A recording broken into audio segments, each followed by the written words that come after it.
Hello friends, welcome back to wings Ek Udaan. दोस्तों, हमने कल एक चैप्टर शुरू किया था अकाउंटिंग इक्वेशन। उसमें मैंने आपको कुछ एमसीक्यूज़ के क्वेश्चंस पूछे थे जिसके आपने कमेंट सेक्शन में आंसर्स दिए हैं और मोस्टली स्टूडेंट्स के आंसर सही हैं। जिसके अगर गलत भी हैं तो वीडियो के एंड में मैं उनके आंसर्स आपको बता दूंगा। और दोस्तों, आज मैं उसी चैप्टर को कंटिन्यू कर रहा हूँ। तो इससे पहले कि मैं ये चैप्टर स्टार्ट करूँ, मैं कुछ ऐसी ट्रांजैक्शंस होती हैं गाइस जिसमें ज़्यादातर बच्चे कंफ्यूज होते हैं कि इसकी एडजस्टमेंट कहाँ होगी। वो जो ट्रांजैक्शंस हैं उसके बारे में बता रहा हूँ। वो ट्रांजैक्शंस हैं guys expenses, losses, income, gain. Suppose करो हमने कोई एक्सपेंस पे किया या हमें कोई इनकम हुई, हमारे पास पैसा आया या हमें कोई प्रॉफिट हुआ, तो उनकी हमें एडजस्टमेंट कहाँ करनी है guys. Expense, loss, income, gain, इन सब की जो ट्रांजैक्शन है वो आपने करनी है कैपिटल में।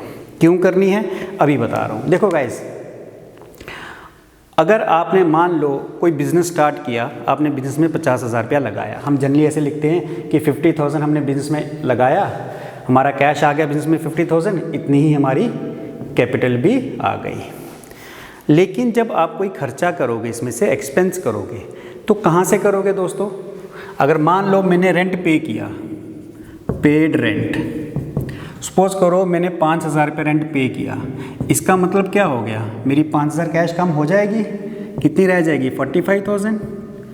इतनी ही मेरी कैपिटल भी कम होगी, क्योंकि ये जो कैश मैंने 50,000 लगाया है यहाँ पे बिजनेस में, वही मेरी क्या है, कैपिटल है। यानी ये 50,000 किसको रिप्रेजेंट कर रहा है, कैश को ही रिप्रेजेंट कर रहा है। तो अगर मेरी कैश कम हुई 5,000, तो उतनी ही मेरी कैपिटल भी क्या हो जाएगी, कम हो जाएगी। तो वो भी कितनी रह जाएगी, 45,000। तो इन शॉर्ट दोस्तों, ये मैं इसलिए बता रहा हूँ कि कोई भी चीज़ जो हमारी कैपिटल को कम करेगी वो कैपिटल में से लेस हो जाएगी, और कोई भी चीज़ जो हमारी कैपिटल को इंक्रीज़ करेगी वो कैपिटल में प्लस हो जाएगी। मान लो जैसे मैंने रेंट पे किया, अब मैंने मुझे कमीशन आई, मान लो मैंने कमीशन रिसीव की, कमीशन रिसीव्ड। अब जब कमीशन रिसीव हुई, मान लो मुझे 10,000 रुपया कमीशन आई कहीं से, तो वो मेरी इनकम है। इसका मतलब सबसे पहले ये होगा कि 10,000 मेरा कैश बढ़ जाएगा और इधर से मेरी कैपिटल भी फिर क्या हो जाएगी, 10,000 बढ़ जाएगी। तो अगर आप फिर से इसको देखो तो ये टोटल 55 है, ये टोटल है 55,000 और ये टोटल भी कितना है, 55,000। ये ऐसे रफली बता रहा हूँ। तो इन शॉर्ट हमारी जो कैपिटल है वो इंक्रीज़ और डिक्रीज़ कब होती है, मैं यहाँ पे लिख देता हूँ आपको, अगर आपको याद रहेगा तो। कैपिटल आपकी इंक्रीज़ क्यों होती है, बिकॉज ऑफ इनकम अगर आपको कोई आई है, या कोई आपको प्रॉफिट हुआ है, या फिर आपको कोई गेन हुआ है। प्रॉफिट और गेन का डिफरेंस मैं बता चुका हूँ पिछले वीडियोस में। और कैपिटल आपकी डिक्रीज़ कब होती है, यानी माइनस कब होती है, इनकम की जगह क्या हो जाए, अगर कोई एक्सपेंस आ जाए, जैसे खर्चा कोई रेंट दिया, सैलरी दी, इंटरेस्ट दिया, कमीशन दिया, या फिर आपको कोई लॉस हो जाए, बिजनेस में लॉस हो जाए, तब भी आपकी कैपिटल क्या होगी, डिक्रीज होगी। तो हमारी incomes, expenses, losses, gain, profit, इन सब की जो ट्रांजैक्शन है वो कहाँ पे होगी, कैपिटल अकाउंट में। इनकम्स, प्रॉफिट और गेन ये उसमें प्लस हो जाएंगे, किसमें, कैपिटल में। और एक्सपेंसेस और लॉसेस कैपिटल में से क्या हो जाएंगे, माइनस। और दूसरी एंट्री मैं बता दूंगा आपको क्वेश्चन के साथ कहाँ करनी होगी आपकी। तो चलिए गाइस शुरू करते हैं आज का टॉपिक।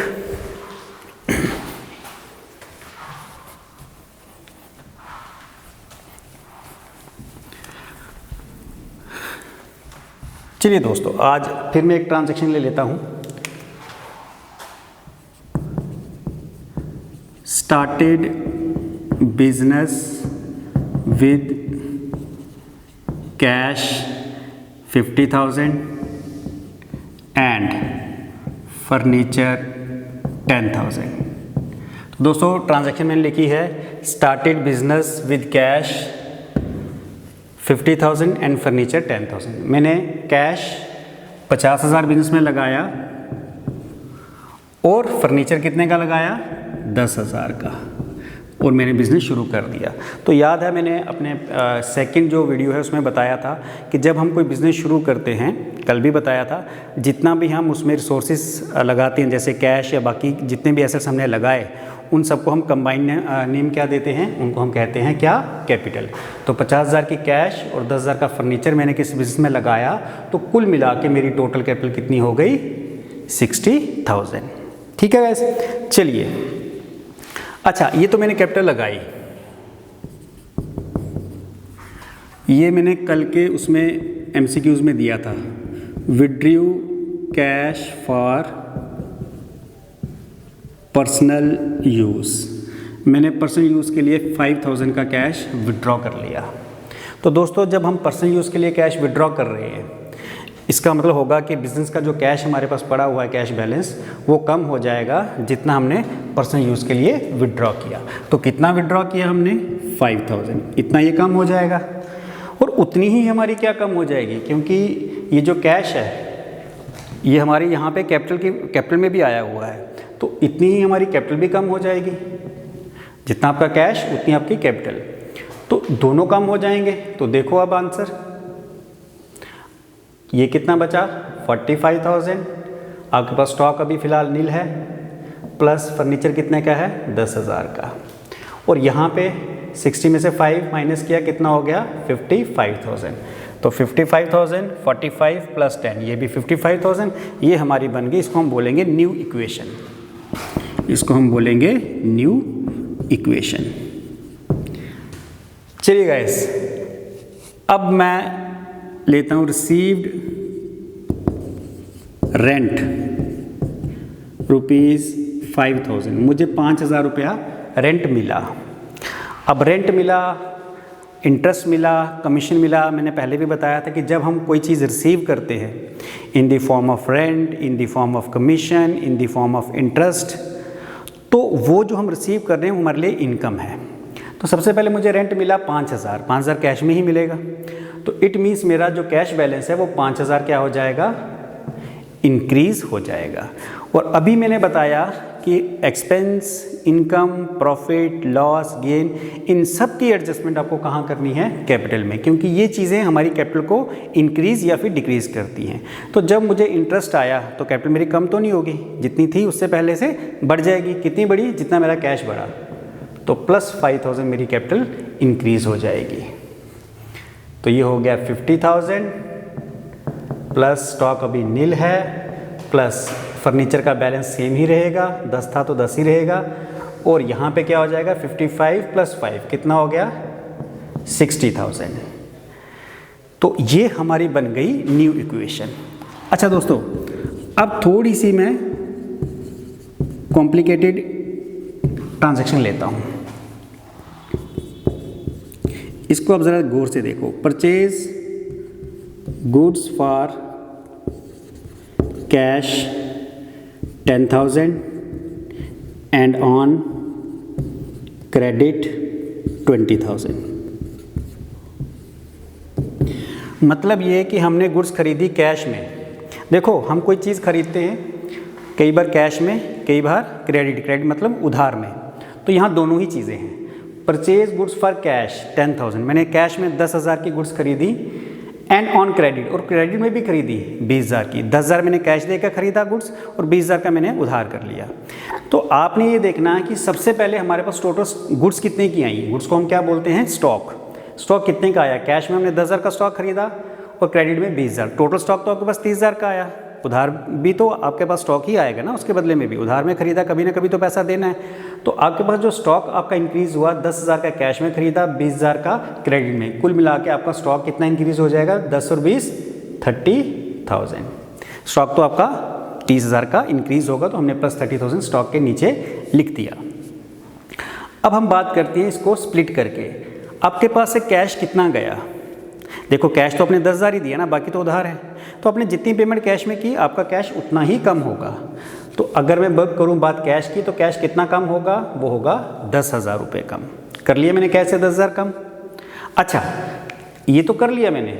अब क्रेडिट पे, उधार पे, ये मैंने कल भी करवाई थी गाइस ये ट्रांजैक्शन, कि जब भी हम कोई चीज़ उधार लेते हैं तो वो हमारी क्या होती है, लाइबिलिटी होती है कि नहीं। तो लाइबिलिटीज़ जो हैं वो होती हैं जो हमें फ्यूचर में पे करनी है। तो ये 20,000 जो हमने कब पे करना है, फ्यूचर में। इट मीन्स उधार है, फ्यूचर में पे करना है, ये हमारी लाइबिलिटी है।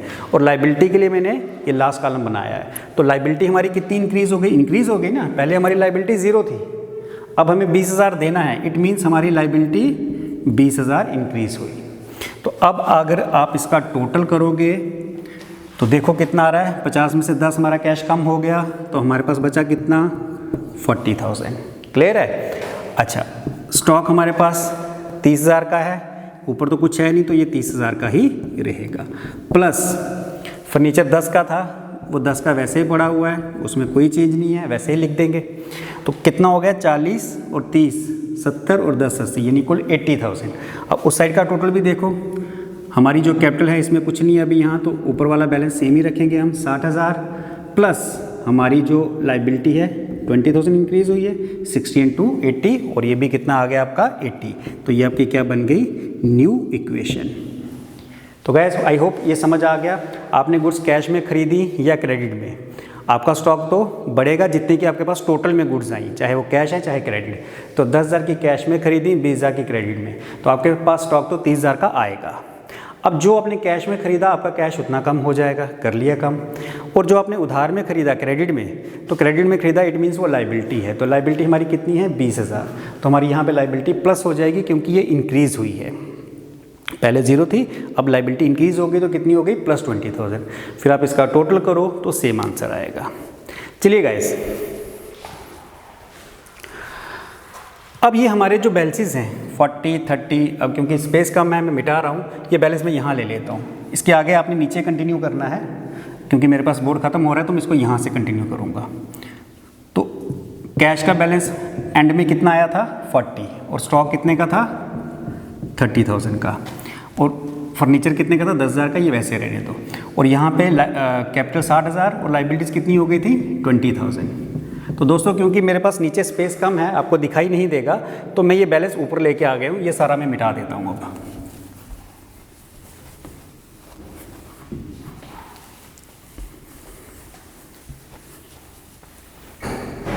चलिए दोस्तों, अब नेक्स्ट देखते हैं। एक और थोड़ी सी कॉम्प्लिकेटेड मैं आपको ट्रांजैक्शन करवाता हूँ। देखिए,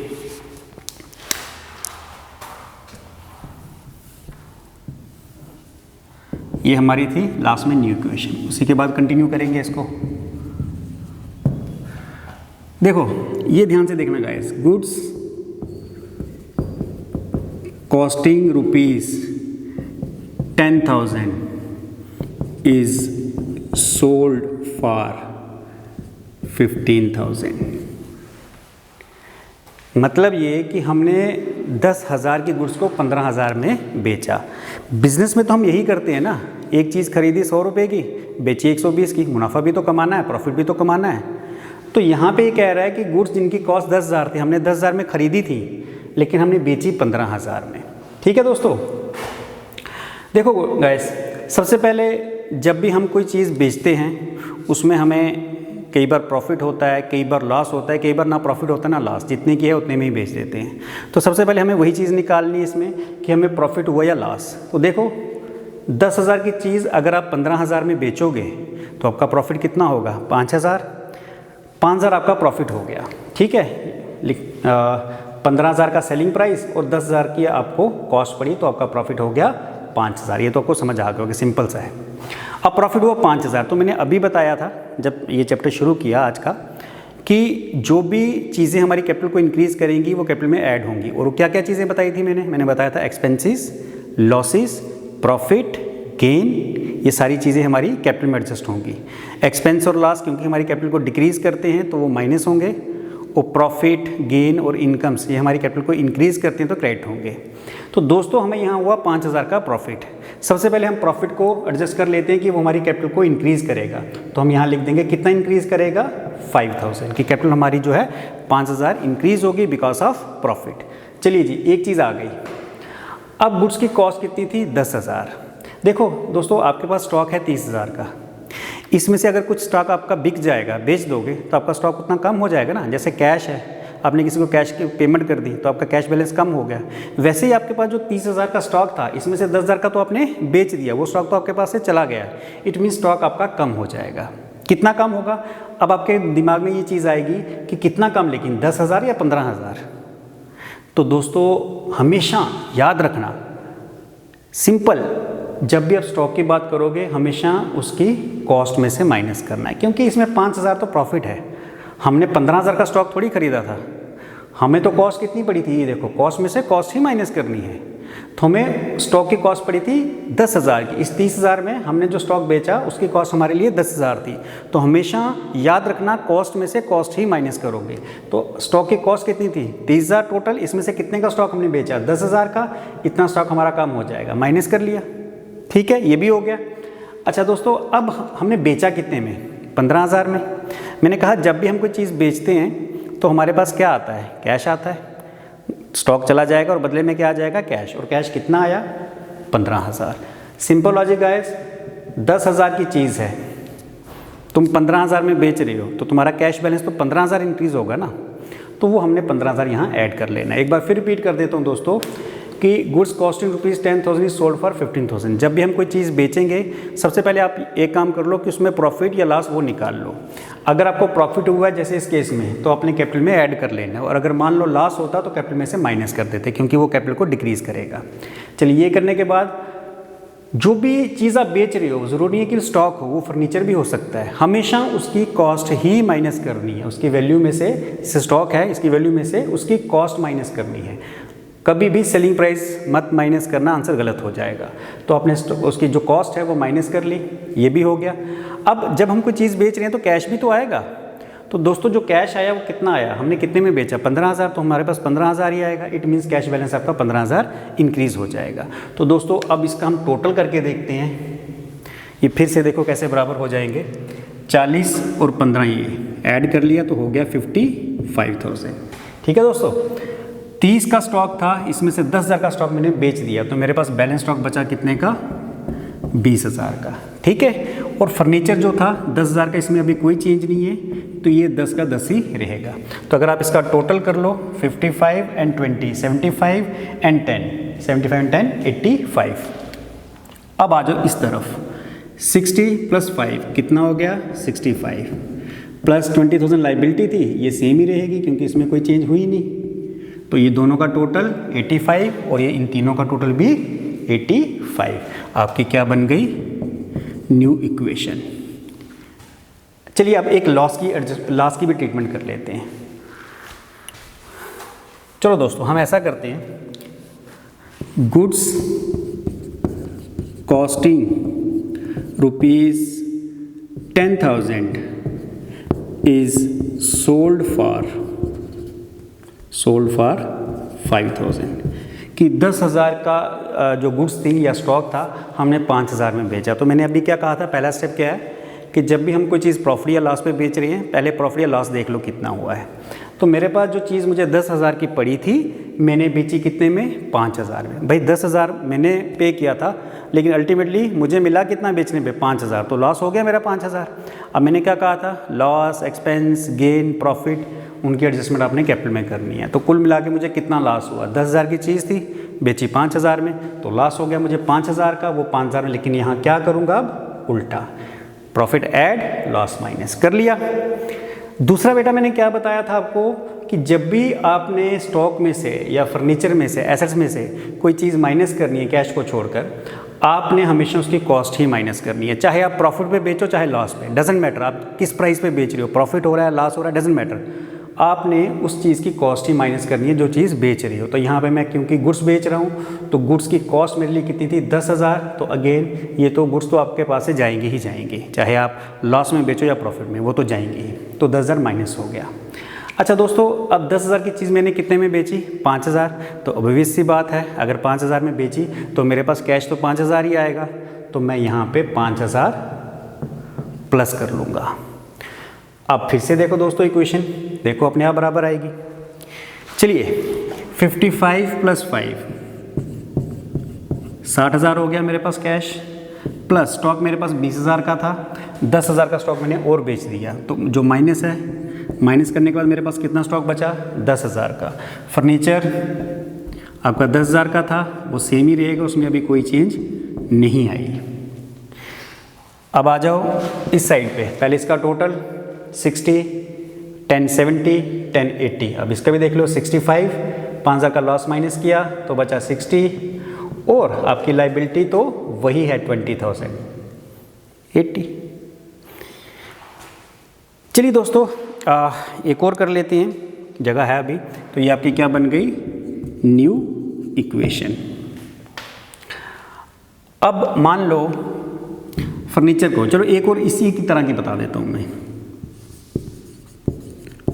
furniture costing ₹10,000 is sold for 12,000, कि 10,000 का फर्नीचर मैंने 12,000 में बेचा। सबसे पहले अगेन, जब भी कोई चीज़ बेचे, प्रॉफिट या लॉस है तो पहले वो कैलकुलेट करना है। 10,000 का फर्नीचर कितने में बेच रहे हो, 12,000 में, कितना प्रॉफिट हुआ, 2,000। तो दोस्तों पहले तो प्रॉफिट को एडजस्ट कर लें। तो मैंने कहा था प्रॉफिट लॉसेस सारे हमें कैपिटल में प्लस माइनस करने हैं, तो प्रॉफिट तो यहाँ जो 2,000 है वो तो प्लस हो जाएगा। ठीक है दोस्तों। अब दूसरी चीज़ मैंने क्या बताई थी, जो चीज़ हम बेच रहे हैं उसमें से हमेशा उसकी कॉस्ट माइनस करनी है। फर्नीचर की कॉस्ट कितनी है हमारे पास, 10,000। तो जो फर्नीचर की वैल्यू है ये 10,000, इसमें से हम इसकी कॉस्ट जो 10,000 जो हमने बेच दिया वो हम इसको माइनस कर देंगे। तो 10,000 का फर्नीचर हमसे चला गया, हमने माइनस कर दिया। तो तीसरी मैंने कहा था कि जब भी कोई चीज़ बेचेंगे कैश भी आएगी हमारे पास। अब कैश कितनी आई, अब देखो 10,000 की चीज़ आपने कितने में बेची, 12,000 में। इट मीन्स कैश आपका इंक्रीज़ हुआ 12,000। हो गया, करो जी इसका टोटल। ये कितना हो गया, 72,000। ये कितना हो गया, 10,000। 10,000 का 10,000 ही रहा। ये 10,000 में से 10,000 निकल गया तो नील हो गया, यानी इस साइड का टोटल हो गया 72 और 10, 82,000। अब अगर हम इस साइड की बात करें तो 60 और 2 62,000 प्लस 20,000 कितना हो गया, 82, और ये भी कितना है, 82। क्या बन गया हमारा, ये हमारी बन गई न्यू इक्वेशन। ठीक है गाइस। चलिए जी गाइस, आज के लिए तो मैं इसको ये ख़त्म कर रहा हूँ। कल इसके आगे कंटिन्यू कराऊंगा, कुछ और टिपिकल एंट्रीज लेके आऊँगा।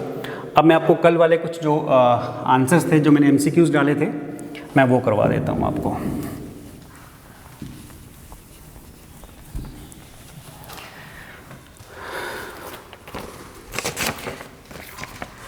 दोस्तों मेरा जो पहला था MCQs में क्वेश्चन, उसमें था कि परचेज फर्नीचर फॉर कैश। ये मैं आपको, फर्नीचर हमने कैश में ख़रीदा, परचेज फर्नीचर फॉर कैश। तो जो भी आपका कैश का बैलेंस था कल वाला, मुझे तो शायद याद नहीं है अब, तो वो आपका जो फर्नीचर जितने में ख़रीदा आपने, 10,000 में फर्नीचर ख़रीदा, कैश आपका 10,000 इंक्रीज़ हो जाएगा, और वहाँ से फर्नीचर आपका 10,000 इंक्रीज़ हो जाएगा, और दूसरी तरफ से आपका कैश जो है वो डिक्रीज़ हो जाएगा। इसका बैलेंस मुझे याद है शायद 35,000 था इसका बैलेंस। तो 35 में से 10 निकल गए तो बच गया 25,000। इसका मुझे याद नहीं है तो आप देख लेना, लेकिन आपने क्या करना है उसमें वो ऐड कर देना है। चलिए दूसरा मैंने एक MCQ का क्वेश्चन था, वो था purchase building for cash will. अगर हमें बिल्डिंग खरीदी वो क्या करेगी, decrease cash and increase fix asset. एक ऑप्शन ये था, दूसरा था increase cash and decrease in fix asset, तीसरा था increase fix asset and increase liability, और चौथा था D part, decrease fix assets and increase cash. ये था क्वेश्चन। जब हम कोई बिल्डिंग खरीदेंगे दोस्तों, चलो मैं इसको हटा देता हूँ। जब हम कोई बिल्डिंग खरीद रहे हैं तो हमारे पास, फर्नीचर हटा देता हूँ मैं, यहाँ पे सपोज की जगह बिल्डिंग है। जब मैंने बिल्डिंग खरीदी, ये कहता है जब हम कोई बिल्डिंग खरीदेंगे तो दोस्तों जब कोई चीज़ खरीदते हैं तो हमारा कैश बैलेंस क्या हो जाता है, कम हो जाता है। मान लो मैंने 30,000 की बिल्डिंग खरीदी तो कैश मेरी 30,000 कम हो गई। हालांकि 30,000 की कोई बिल्डिंग आती नहीं है, चलो मान लेते हैं। तो 30,000 मेरी कैश कम हो गई, लेकिन मेरे पास क्या आ जाएगा, बिल्डिंग आ जाएगी 30,000 की, आ जाएगी ना। तो हुआ क्या, कैश क्या हो गई, डिक्रीज, और बिल्डिंग हमारा फिक्स एसेट है वो क्या हो गया, इंक्रीज। तो हमारा आंसर क्या था, decrease in cash, increase in fix asset. Cash decrease हुई, माइनस मतलब डिक्रीज होना, और फिक्स एसेट हमारा यानी बिल्डिंग हमारा फिक्स एसेट है। ये बता चुका हूँ कौन कौन से एसेट्स फिक्स होते हैं, लास्ट वीडियो में देख लो आप। तो फिक्स एसेट हमारा इंक्रीज हुआ यानी बिल्डिंग इंक्रीज हुई। तो राइट आंसर इज ए। चलिए दोस्तों एक और था वो भी मैं करवा दूँ, वो था withdrew cash for personal use. तो दोस्तों ये तो मान लो ये बराबर है, ये मैं आज करवा चुका हूँ। Withdrew cash for personal use, withdrew cash for personal use, हमने पर्सनल यूज़ के लिए पैसा निकाला। तो इसके ऑप्शन थे increase cash and decrease liability. पहला ऑप्शन ए ये था। बी था decrease cash and decrease capital, decrease in capital, एक ये था दोस्तों। सी था increase cash and increase in capital, और चौथा था डी नन ऑफ दिस। चलिए इसको सॉल्व करते हैं। अगर आप बिजनेस से पैसा निकाल रहे हो, देखो दोस्तों बिजनेस में पैसा लगाया, हमारी कैश इंक्रीज होती है, इतनी हमारी कैपिटल भी इंक्रीज होती है ना। हम कहते हैं कि स्टार्टेड बिजनेस विद कैश, तो हमारी जितनी कैश इंक्रीज हुई उतनी कैपिटल इंक्रीज हो गई। लेकिन जब हम पैसा विड्रॉ करेंगे पर्सनल यूज़ के लिए, विड्रू कैश, जब हम पैसा निकालेंगे बिजनेस से पर्सनल यूज़ के लिए तो हमारा कैश कम हो जाएगा। मैंने कहा था पर्सनल पॉइंट ऑफ व्यू से नहीं देखना। अगर मैं पर्सनल पॉइंट ऑफ व्यू से देखूं, बिजनेस से पैसा निकालूं तो मेरे पास तो पैसा बढ़ रहा है, इंक्रीज हो रहा है, लेकिन हमें तो बिजनेस के पॉइंट ऑफ व्यू से देखना है। सपोज करो ये एक्स कंपनी है, एक्स कंपनी से आपने 5,000 रुपया निकाल लिया, तो एक्स कंपनी में तो 5,000 कम हो गया, हमें तो उस कंपनी के पॉइंट ऑफ व्यू से देखना है। तो हमारी जो कैश है वो 5,000 डिक्रीज हो जाएगी, और क्योंकि कैपिटल भी हमारी, ये जो कैश कैपिटल किसको रिप्रेजेंट कर रही थी, कैश को, तो जितनी ये डिक्रीज हुई अल्टीमेटली ये भी डिक्रीज हो जाएगी हमारी कैपिटल। तो हमारा आंसर क्या है, दोनों में माइनस यानी डिक्रीज, तो means decrease in cash and decrease in capital. तो आंसर हियर इज बी। तो मोस्टली लोगों ने ठीक किया हुआ था। बस गाइस इतना ही है आज का। बाकी कल का दिन शायद मैं क्लास वीडियो ना बना पाऊँ, कुछ पर्सनल काम है, तो डे आफ्टर टुमारो ये चैप्टर मैं ख़त्म करूँगा, और फिर MCQs का टेस्ट भी लेके आऊँगा दोनों चैप्टर का। तो गाइज़ मुझे फॉलो करते रहें इंस्टाग्राम पे, और साथ साथ फेसबुक पे, डिस्क्रिप्शन में आपको बॉक्स में आपको उसका लिंक मिल जाएगा। और साथ साथ मेरा जो चैनल है किरण कॉमर्स जोन, उसका भी पॉपअप होगा एंड में, तो आप देख लीजिए वहाँ पे भी मुझे फॉलो करते हो, फॉलो करो आप। वहाँ पे मैं सिर्फ एकेडमिक का पढ़ा रहा हूँ, कॉमर्स से रिलेटेड 11th 12th और ग्रेजुएशन वालों का भी शुरू करने वाला हूँ। तो thank you guys, thank you very much.